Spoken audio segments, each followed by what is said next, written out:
Et nous accueillons Arnaud Langlais qui est là. Bonjour Arnaud. Bonjour. Bonjour. Alors vous allez nous parler de Panda Guide qui est représenté avec ce petit, Alors voilà, un objet cède la place à un autre. Et bien d'ailleurs, voilà. on va le rendre à leur propriétaire. Voilà. Et puis, donc ça, alors on va dire, c'est une maquette en fait, Exactement. D'un produit dont vous allez nous parler tout de suite dès que j'aurai lancé le chrono. C'est parti. Alors expliquez-nous, de quoi s'agit-il? Panda, c'est le premier casque de réalité augmentée pour aveugles.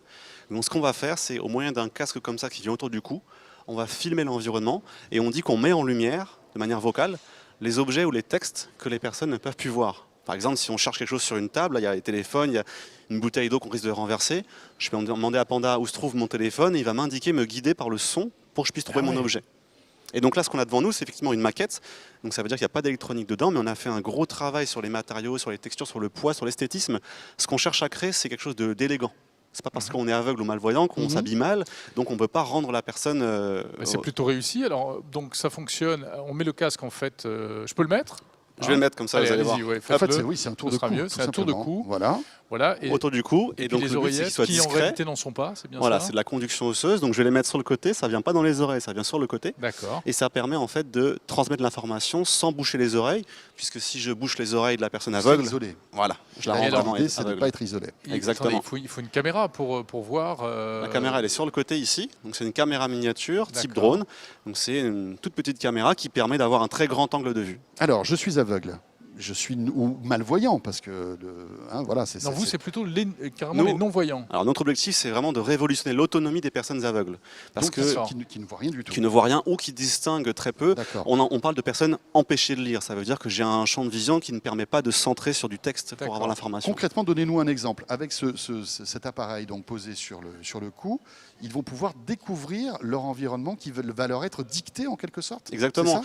Derrière tous les boissons qui sont là à côté, si je dis Panda, est-ce que tu vois le jus d'orange, ou Panda, dis-moi si c'est du jus d'orange ou du jus de pamplemousse, il va pouvoir me donner l'information, me lire les textes, m'aider à me trouver la bouteille qui correspond. Incroyable. C'est la même technologie. Les caméras vont détecter ce qu'il y a dans l'environnement proche. Exactement. C'est ça. Et analyser chaque, par exemple, le jus d'orange, le type de jus, etc. Aujourd'hui, Panda reconnaît 1000 objets du quotidien et on sait lire du texte sur des surfaces même incurvées.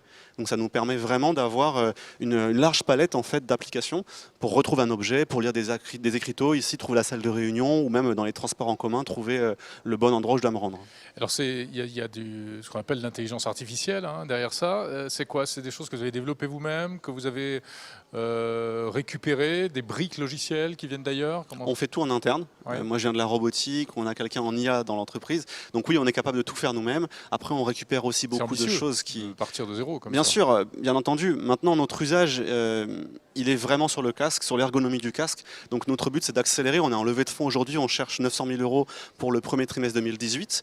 Et notre but c'est d'aller le plus vite possible sur le marché pour proposer un produit qui soit vraiment utile. Qu'est-ce qui existe aujourd'hui pour les non-voyants ? Malheureusement, à part le chien guide et la canne, on est un peu sur un désert. Pour les malvoyants, il existe beaucoup de choses, mais la problématique de la cécité totale, c'est vraiment on n'a pas de repères spatiaux. C'est difficile de diriger son doigt, de diriger même une personne. Alors il y a des choses qu'il faut rêver. On sait que Google travaille sur des histoires d'implants, etc. Mais ça c'est vraiment, c'est peut-être à un horizon plus éloigné. D'accord. Mais quels sont les capteurs que vous avez typiquement? Ça marche comment votre système? Il y a quoi comme capteur? Je peux vous dire qu'il y a une caméra, le reste c'est sur le coup des brevets qui sont déposés et en cours de rédaction. Mais voilà, le principe c'est d'apprendre les mêmes capteurs qu'on a dans les voitures autonomes et en robotique et les appliquer en fait sur un objet qui est portable. On parle de medical device non invasif, c'est-à-dire que je n'ai pas besoin d'être opéré, je suis vraiment sur un objet connecté qui vient près du corps. Vous en êtes où du développement de ce produit? Parce qu'on imagine qu'il y a encore beaucoup de boulot pour faire rentrer tout ce dont vous nous parlez dans ce très joli tour de cou. Exactement. Alors, il nous reste à peu près 1 an de travail.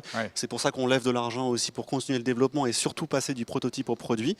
Et on recherche aussi des personnes qui sont volontaires, qui seraient aveugles et qui auraient envie de venir contribuer. On est vraiment dans une logique de co-construction.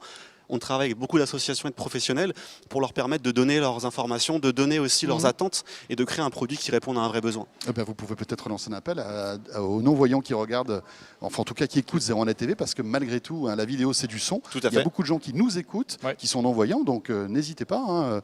Si vous êtes en région parisienne, a fortiori à Paris, on fait tous les mois des after-work Panda où on vient accueillir des personnes qui peuvent venir tester le produit, le prototype, et qui peuvent donner leur ressenti aussi sur les maquettes. Et également, si vous êtes investisseur, investisseurs, forcément, on Pourquoi cherche ce à lever. produit? Pourquoi vous êtes-vous lancé là-dedans? Parce que j'ai une amie qui est aveugle. C'est le démarrage il y a 2 ans.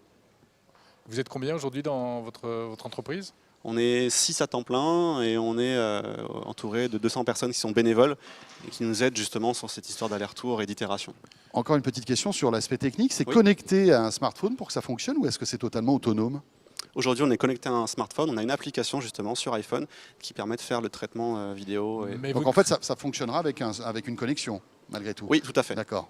Dès 2018, donc le calendrier, c'est à peu près autour de Noël 2018, on aura les premières versions du casque Panda disponibles. Et D'accord. on a une idée du prix? On espère le ramener au prix d'un smartphone, disons, moyen haut de gamme. On ne sait pas encore vraiment comment est-ce qu'on pourra y arriver, sur des petits volumes surtout. Aujourd'hui, à ce que j'ai entendu du coup, ça coûte 7 000 €. Ah oui. Pour vous donner Quand un même. ordre d'idée. D'accord. Et quand on sait vous avez un chiffre, il y a combien de non-voyants en France, par exemple? On a 2 millions de personnes malvoyantes en France, 60 000 personnes qui sont aveugles, donc total. Mais en vrai, ce qui est très intéressant, c'est de constater combien de personnes ne peuvent pas lire. Et là, c'est 200 000 personnes à peu près. Et Donc ça pourrait changer la vie de 200 000 personnes. Mais avec ça, est-ce que, Obama, est-ce que oui. je peux lire un livre? On peut lire un livre, on peut lire une étiquette, on peut lire un menu au restaurant, ou même simplement, je vais sur le poste Ouais. d'un collègue au travail qui n'est pas accessible, je peux le rendre accessible. Oui, c'est complètement révolutionnaire et ça risque de changer la vie à tous les non-voyants. Merci beaucoup Arnaud. Merci à On vous. souhaite plein de bonnes choses et de bonnes vibrations donc à Panda Guide et on se retrouvera l'année prochaine donc pour Avec voir grand plaisir. si votre concept évolue. Merci beaucoup.